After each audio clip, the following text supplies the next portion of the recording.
nimkaribishe Mheshimiwa Sheha na yeye kama ana lolote la kuchangia. Huyu ni Sheha wa Shehia Kilmae wa Juu, naye tumsikilize. Karibu Mheshimiwa Sheha.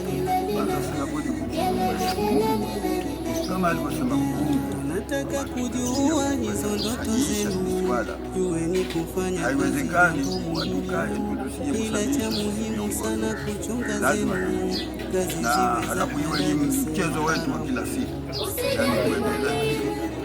Ila mimi nilichokisoma kwa kweli hili swala linawezekana, kama tutakuwa tuna utamaduni wa kila siku kuhimizana, basi hili swala litakwenda.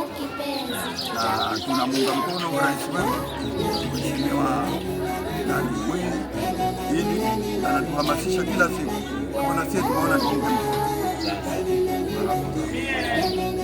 Asante sana, na nafikiria tumepata machache kwa katika viongozi wetu hawa. Bila shaka tutapata na mengine zaidi. Mwalimu nakwambia